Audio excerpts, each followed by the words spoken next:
പ്രിയമുള്ളവരെല്ലാവർക്കും നമസ്കാരം. മനോമയ ചിന്തകളിലേക്ക് സ്വാഗതം. ഇന്ന് നമ്മൾ മനസ്സിലാക്കുന്ന വിഷയം, ഈ ആത്മീയത ഒരുവനിൽ സംഭവിക്കുന്നത് എപ്പോൾ? അതെ, എന്താണ് ആത്മീയത? ആത്മാവിനെ സംബന്ധിച്ചുള്ളത് ആത്മീയത. ശാരീരികമെന്ന് പറഞ്ഞാൽ ശരീരത്തെ സംബന്ധിച്ചത്, മാനസികം വെച്ചാൽ മനസ്സിനെ സംബന്ധിച്ച്, അപ്പോൾ ആത്മീയം എന്ന് വെച്ചാൽ ആത്മാവിനെ സംബന്ധിച്ച്. അപ്പോൾ ഇതൊക്കെ സുപരിചിതവും നമുക്കെല്ലാം കേട്ടിട്ടുള്ളതും അനുഭവിക്കുന്നതൊക്കെയാണ്. അപ്പം ആത്മീയ ചിന്തകളോ ആത്മീയ സിദ്ധികളോ സാധ്യതകളോ ഒരു വ്യക്തിയിൽ എപ്പോഴാണ് ഉണ്ടാകുന്നത്? പലരും അത് തേടി തേടി നടക്കുന്നവരാണ്. ചിലർക്ക് ജന്മസിദ്ധമായിട്ടത് കിട്ടാറുണ്ട്. സത്യത്തിൽ എന്താണ് ആത്മീയത എന്ന് ചോദിച്ചാൽ, ഈ പ്രപഞ്ചത്തിൽ നാം ജീവിക്കുമ്പോൾ നമ്മളും പ്രപഞ്ചവുമായി ബന്ധപ്പെട്ടിട്ടുള്ള കാര്യങ്ങളെ സംബന്ധിച്ചുള്ള ഒരു റിയലൈസേഷനാണ്. ഹൂ ആം ഐ, ആരാണ് ഞാൻ? എൻ്റെ ഉള്ളിലുള്ള ആ എനർജിയും അല്ലെങ്കിൽ ജീവാത്മാവെന്ന് പറയുന്നതും പരമാത്മാവെന്ന് പറയുന്ന പ്രപഞ്ചശക്തിയും തമ്മിലുള്ള കണക്ടിവിറ്റിയെ, അതിൻ്റെ പ്രവർത്തനങ്ങളെ സംബന്ധിച്ചുള്ള യഥാർത്ഥ തിരിച്ചറിവിനെ സംബന്ധിച്ചുള്ള കാര്യമാണ് ആത്മീയത എന്ന് പറയുന്നത്. അപ്പോൾ അത് സംഭവിക്കുന്നത്, അത് കാണാൻ പറ്റില്ല, പക്ഷേ നമുക്ക് അനുഭവിക്കാനും ഉപയോഗിക്കാനും പറ്റും.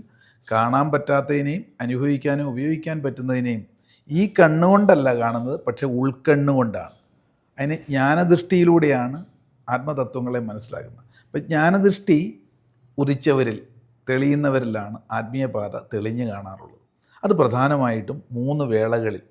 അത് മനുഷ്യജീവിതം സംഭവിക്കുമ്പോൾ മാത്രമേ ഉണ്ടാകാറുള്ളൂ. നിങ്ങളൊരു മനുഷ്യനാണെങ്കിൽ തീർച്ചയായിട്ടും നമ്മുടെ ഉള്ളിൽ, എല്ലാവരുടെ ഉള്ളിൽ സ്പിരിച്വൽ കോഷൻ്റ് ഉണ്ട്. പക്ഷെ തെളിഞ്ഞ് കിട്ടുന്ന, ബ്ലോ ചെയ്ത് കിട്ടുന്നത് വ്യത്യസ്ത കാലയളവിലാണ്. ഒന്നാമത്തത്, ജന്മനാ തന്നെ ചിലർക്ക് ഈ ഒരു ഉൾക്കാഴ്ചയോടെ വരുന്നവരായിരിക്കും.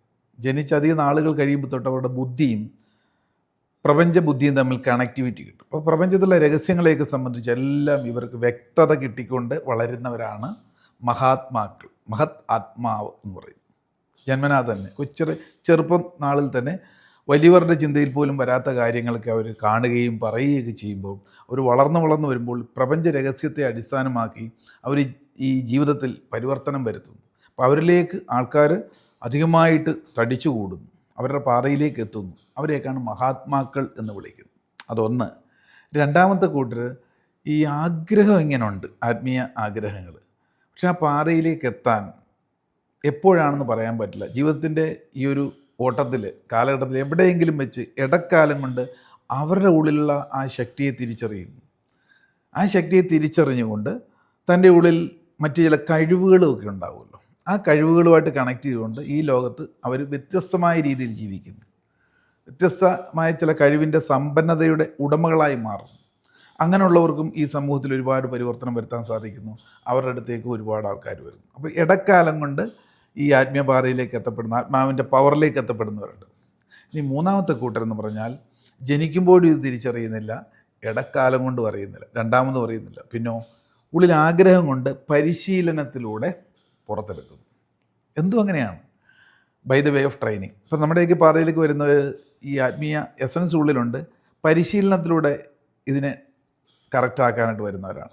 ഒരു തിരിച്ചറിവിലൂടെ തന്നെ ഈ ആത്മീയ പാതയിലൂടെ അതിൻ്റെ ആ ഒരു തലങ്ങളിലേക്ക് എത്തപ്പെടുന്നവരാണ്. അപ്പോൾ ആദ്യത്തെ കൂട്ടർക്ക് വരേണ്ട ആവശ്യമില്ല, അവർ ഓൾറെഡി വരുമ്പോഴേ ആത്മ തലത്തിലാണ്. രണ്ടാമത്തെ കൂട്ടർ ഇടക്കാലം കൊണ്ട് അവർ തിരിച്ചറിഞ്ഞു കഴിഞ്ഞു, ആരുടെ സഹായം കൂടാതെ തന്നെ. മൂന്നാമത്തെ കൂട്ടർ പരിശീലനത്തിലൂടെ. അപ്പോൾ ഏതായാലും ഈ മനുഷ്യജന്മം കിട്ടിയിരിക്കുന്ന വേളയിൽ നമുക്ക് ആഗ്രഹമുള്ളവർക്ക് അവിടെ എത്താൻ സാധിക്കും എന്നുള്ളതാണ്. ഇതിനെ പണ്ട് മുതൽ മഹാത്മാക്കൾ പറയുന്നത്, ദിവ്യാത്മാക്കൾ പറയുന്നത് എങ്ങനെയാണ് ആത്മീയ പാതയിലേക്ക് എത്തുന്നത്. ഒന്ന്, 2 രീതിയിൽ കോഴിയുടെ മുട്ട കുഞ്ഞ് പുറത്ത് വരും, കോഴിമുട്ടയിൽ നിന്ന്. ഒന്ന്, സ്വയം പാകമായി അതിൻ്റെ ചെറിയ ചുണ്ടുകൾ കൊണ്ട് തന്നെ ആ തോട് കുത്തിപ്പൊട്ടിച്ച് പുറത്ത് ചാടുന്നവരുണ്ട്. അവരെ ഞാൻ നേരത്തെ പറഞ്ഞ ജന്മനാ തന്നെ ആത്മീയ പാത പരിപക്വമായി തന്നെ വളർച്ചയെത്തി തോട് പൊട്ടി പുറത്ത് വരുന്നവരാണ്. അത് ജന്മനാ തന്നെ ഉള്ളവരുണ്ട്. ഇടക്കാലം കൊണ്ടും അങ്ങനെ പുറത്ത് മെച്യൂറായി വരുന്നവരുണ്ട്. അതാണ് ഒന്നാമത്തെ. രണ്ടാമത്തെ കൂട്ടർ അങ്ങനെയല്ല, അകത്ത് മെച്യൂരിറ്റി ഉണ്ടായിരിക്കും, പക്ഷേ ഈ തോട് പൊട്ടി പുറത്ത് വന്നിട്ടുണ്ടാവില്ല. അപ്പോൾ തോട് പൊട്ടി പുറത്ത് വരണമെങ്കിൽ ആരുടെയെങ്കിലും സഹായം വേണം. പുറമേ നിന്ന് ആ പൊട്ടി വരുന്ന ചുണ്ടുകൾ പുറത്തേക്ക് വരുമ്പോൾ ഒന്ന് പൊട്ടിച്ചു കൊടുക്കും, തള്ളക്കോഴി ആ തോട് പൊട്ടിച്ചു കൊടുക്കും. അങ്ങനെ അത് പുറത്ത് ചാടും. അകത്തപ്പോഴും പാകമായിട്ടുണ്ട്, പക്ഷെ പുറത്ത് ചാടാനുള്ള വഴി അവർക്കറിയില്ലായിരുന്നു. ആ അവസരത്തിലാണ് തള്ളക്കോഴി എന്ന് പറയുന്ന ആ പാതയിലെ യഥാർത്ഥ ഒരു ഗുരു വന്ന് ആ തോട് പൊട്ടിക്കാൻ സഹായിക്കുന്നു, അതിലൂടെ പുറത്ത് ചാടുന്നു. അങ്ങനെ രണ്ട് രീതിയിൽ ആത്മീയ തലത്തിലേക്ക് ആൾക്കാർ പുറത്തു വരാണ്. പിന്നെ അതെല്ലാം അനുഭവിച്ച് പരിശീലനത്തിലൂടെ എത്തപ്പെടുന്നു എന്നുള്ളതാണ്. ഏതായാലും കൊള്ളാം, ആത്മീയപാതയിലേക്ക് എത്തിയിട്ടുള്ള ഒരു ചിലർ ഇങ്ങനെ ഒരു ദിശയറിയാതെ എങ്ങോട്ട് പോകണമെന്നറിയാതെ കാട്ടിലൂടെ ഇങ്ങനെ അലയുന്നൊരു കാലഘട്ടം ഉണ്ടാവും. അങ്ങനെ കാട്ടിലൂടെ ഇങ്ങനെ അലഞ്ഞ് അവസാനം ഒരു വേളയിൽ ആ ഒരു എൻഡിൽ, ആ പാതയുടെ എൻഡിലെത്തി ഇവർ ഒരു കുഴിയിലേക്ക് വീഴുന്ന നമുക്ക് തോന്നാം. കാരണം അത്രത്തോളം പ്രതിസന്ധിയിലേക്ക് ഇവർ ചെന്ന് പെടുന്നു. വ്യക്തി ജീവിതത്തിൽ, ഭൗതിക ജീവിതത്തിൽ പ്രതിസന്ധിയിൽ വഴിമുട്ടി അവർ പടേന്നൊരു കുഴിയിലേക്ക് വീഴുന്നു. ആ കുഴിയിലേക്ക് വീണപ്പോൾ അവരുടെ കയ്യിലൊരു രത്നം കിട്ടുന്നു. ഈ രത്നം ഇവരെടുത്ത് നോക്കിയപ്പോൾ കുറച്ച് ദൂരം വീണ്ടും ഒരെണ്ണം കിടക്കുന്നു. അങ്ങനെ അതിൻ്റെ പുറകെ പോയി അവസാനം വലിയൊരു ഗുഹയ്ക്കുള്ളിൽ രത്നങ്ങളുടെ ഖനിയുടെ ഒരു ഉറവിടത്തിലേക്ക് ചെല്ലുന്നു, എത്തപ്പെടുന്നു. അപ്പോൾ ഇവർ കടന്നു വന്ന പാതയിൽ കണ്ട ദുരിതങ്ങളും പ്രശ്നങ്ങളും പ്രയാസങ്ങളും മരണത്തെപ്പോലും മുഖാമുഖം കണ്ട നിമിഷങ്ങളൊക്കെ എന്ന് പറഞ്ഞാൽ അതികഠിനവും വളരെ യാതന അനുഭവിച്ചിട്ടുമാണ്. അവസാനം അവർ ആ കുഴിയിലേക്ക് വീഴുന്നു. അവിടം തൊട്ട് അവർ കുറേശ്ശെ രത്നങ്ങൾ കണ്ടു തുടങ്ങുന്നു. അവസാനം ആ നിധിയുടെ കലവറയിലേക്ക് എത്തപ്പെടുന്നു എന്നുള്ളതാണ്. ഇങ്ങനെ പല പല രീതിയിലാണ് ഓരോരുത്തരും ഏറ്റവും വലിയ നിധിയായിട്ടുള്ള ആത്മീയ പാതയിലേക്ക് എത്തുക. അപ്പോൾ ഇതൊക്കെ പറയുമ്പോഴും എടുക്കുമ്പോഴും ഒക്കെ ഇങ്ങനെയൊക്കെ ഒരു സംഗതി ഉണ്ടോ ഇല്ലയോ എന്നൊക്കെ യുക്തിവാദ ചിന്തയിലൂടെ ഉള്ളവർക്ക് തോന്നിയേക്കാം, അല്ലേ?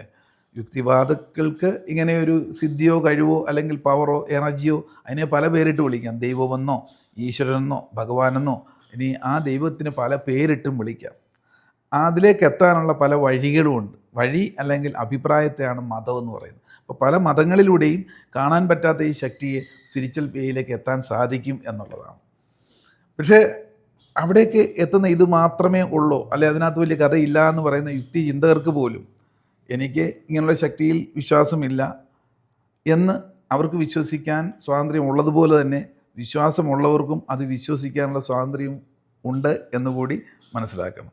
ഏതായാലും ഒരു കാര്യം ഉറപ്പാണ്, നമ്മളെല്ലാം ജീവിക്കുന്ന ഒരു എനർജിയുടെ വ്യത്യസ്ത റിഫ്ലക്ഷൻസാണ്. നമ്മുടെ ഈ ശരീരം തന്നെ നോക്കിയാൽ അത് സ്ഥൂലമായിട്ടുള്ളതുണ്ട്, ഖരരൂപത്തിലുള്ള സോളിഡ് ഉണ്ട്, പിന്നെ ശരീരം ആസലം വെറ്റാണ്, നനവാണ്, ലിക്വിഡുണ്ട്, പിന്നെ ചലിക്കണമെങ്കിൽ ഒരു എനർജി വേണം. ഈ എനർജിയെ പറ്റി യുക്തിപരമായി ചിന്തിച്ചാൽ അതിനെ മുറിക്കാൻ പറ്റില്ല. എല്ലായിടത്തും അടങ്ങിയിരിക്കുന്നു, സർവ്വവ്യാപിയാണ്, നിരാകാരിയാണ്. കാണാൻ പറ്റാത്തതിനെ ഒരു നാമത്തിലൂടെ ഒരു പേരിട്ട് വിളിക്കുന്നു. അത് ഏത് പേരിൽ വേണേൽ വിളിക്കാം. അത് ദൈവമെന്നോ അള്ളാഹെന്നോ ക്രിസ്തുവെന്നോ അല്ലെങ്കിൽ മഹേശ്വരനെന്നോ വിഷ്ണുവെന്നോ ഏത് പേര് വിളിച്ചാലും എല്ലാം ഒന്ന് തന്നെയാണ്. അപ്പോൾ ഒരു പേരിട്ട് വിളിക്കുന്നതിനകത്ത് വല്ല കുഴപ്പമുണ്ടോ എന്ന് ചോദിച്ചാൽ യുക്തി ചിന്തകർ പറയും അങ്ങനെയാണ് കുഴപ്പമില്ല എന്ന് പറയും. അപ്പോൾ ഒരു സംഗതി ഉണ്ട്, ആ ശക്തിയാണ് നമ്മുടെ ഉള്ള ആത്മീയത. ഇതിനെ ശരിയായ രീതിയിൽ കണ്ടെത്തി ആ പരിശീലനത്തിലൂടെ പുറത്തെടുത്തു കഴിഞ്ഞാൽ ഏത് വ്യക്തികൾക്കും നിലവിലുള്ള നമ്മുടെ ജീവിതത്തിലെ ഏത് പ്രശ്നങ്ങൾ എന്ന് നമ്മൾ കാണുന്നതിനെ തരണം ചെയ്യാനും ജീവിതത്തിൽ ലക്ഷ്യം വെക്കുന്നത് എന്തോ അതെല്ലാം നേടാനും സാധിക്കുന്നു എന്നുള്ളതാണ്. അപ്പോൾ ചിലർ ഇതൊക്കെ എന്തിന്, അതിൻ്റെ ആവശ്യമില്ലല്ലോ, എനിക്ക് ജീവിക്കേണ്ടല്ലോ, എനിക്ക് അതിൻ്റെ ആവശ്യമില്ല എന്ന് കരുതുന്നവർക്ക് അതിൻ്റെ ആവശ്യമില്ല. എന്നാലോ ഇതൊക്കെ അറിയണം, അവനവനെ പറ്റി കൂടുതൽ അറിയണം, അറിഞ്ഞ് കൂടുതൽ പരിപോഷിപ്പിക്കണം, പോളിഷ് ചെയ്യണം, ഉയരണമെന്ന് ആഗ്രഹിക്കുന്നവർക്കെല്ലാം തന്നെ ആത്മീയ പാതയിലൂടെ ഉറപ്പായിട്ടും സുനിശ്ചിതമായിട്ടും ജീവിതത്തിൽ വിജയം കണ്ടെത്താൻ സാധിക്കുമെന്ന് പറയും. ഏതായാലും ഒരേ ഒരു കാര്യത്തിൽ മാത്രമേ നമുക്ക് ഉറപ്പുള്ളൂ, അങ്ങോട്ട് കൊടുത്താൽ ഇങ്ങോട്ട് തിരികെ കിട്ടുന്നത്, പ്രപഞ്ചത്തിലേക്ക് കൊടുത്തത് മാത്രമേ ഉള്ളൂ. മറ്റുള്ളതിനൊന്നും തിരികെ ലഭിക്കുന്നത് എന്ത് എന്ന് നമുക്ക് പറയാൻ പറ്റില്ല. അതാണ് ആ സ്പിരിച്വാലിറ്റിയുടെ ഒരു പ്രത്യേകത എന്ന് പറയുന്നത്. ക്ലിയർ ആകുന്നുണ്ടല്ലോ? ചിന്തയ്ക്ക് വിട്ടുകൊണ്ട് ഇന്നത്തേക്ക് നിർത്തട്ടെ. നന്ദി, നമസ്കാരം.